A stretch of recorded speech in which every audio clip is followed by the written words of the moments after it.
politics. The White House responded today to a charge made on CNN's State of the Union when one of the president's chief adversaries, House Oversight Committee Chairman Congressman Darrell Issa, said this about the IRS scandal. Their paid liar, their spokesperson, picture behind, he's still making up things about what happens and calling this local rogue. Issa suggesting White House Press Secretary Jay Carney was lying about those IRS officials who targeted conservative groups being rogued, though Issa did not offer any proof. Today, Jay Carney laughed off the accusation. Darrell Issa over the weekend called you a paid liar for the administration. I wanted to give you an opportunity to respond to his. I hadn't heard that. That's amazing. I'm not going to get into a back and forth with Chairman Issa.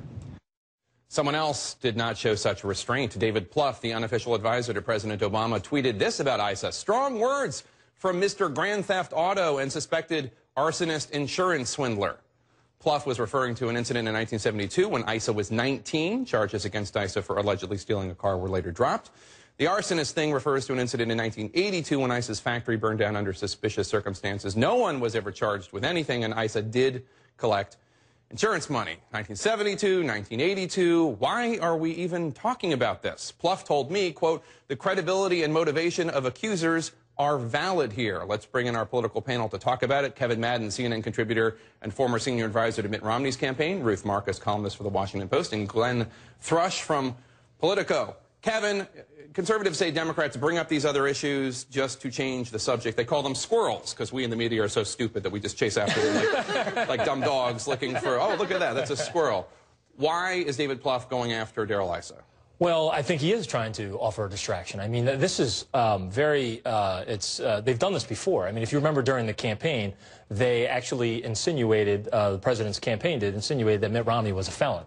Whenever they have a problem with the facts, what they do is demonize and go after the character of their opponents. And I think that's a mistake. I think it's a bigger distraction from the issues. And I would hope now that Chairman Issa and other House Republicans don't get, they don't chase those distractions. They don't be the squirrels after that nut. Instead, keep the focus back on the White House and asking the tough questions, because that's what the American people want. They don't want this name-calling. Ruth, does David Plouffe have a point that the credibility of the accusers is relevant? No, but more to the point, it's a stupid tactic.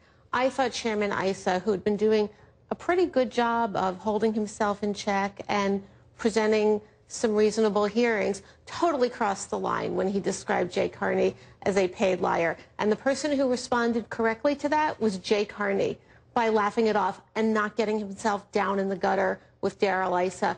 The Plouffe response just really dredged up old news and just covered everybody with dirt, and that was not a smart thing to do. I don't think it was, but I think it was a not smart thing to do that was done out of anger and pique and lack of control. And I could keep going on those things, but not Twitter, right? But not out. Yes, it's exactly the problem with Twitter. It's why your mother told you to count to 10. But it wasn't done. I'm still trying to count.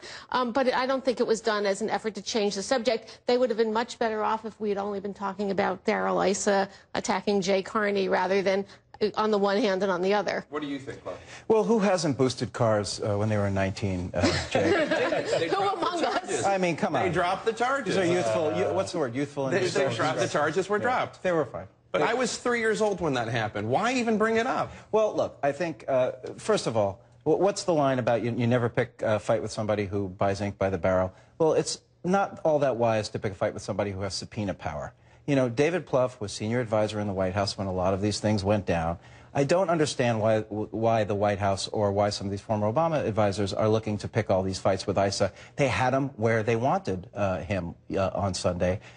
He really stepped in it. I thought that went way over the line. And this really puts them back on a par and loses the advantage that they had over the weekend. You could argue that we have just all, especially me, have played into what Plouffe wanted because we have not spent a great deal amount of time today talking about the IRS scandal that we have in previous days and we will in future days, but today we haven't, Kevin. We have, and it's I think, to the detriment of what people up on Capitol Hill, particularly Republicans, think are pretty valid investigations, pretty valid oversight duties that they have. That we're talking, that this has sort of regressed into this debate over who called what. Who called who what first, like we're on a playground.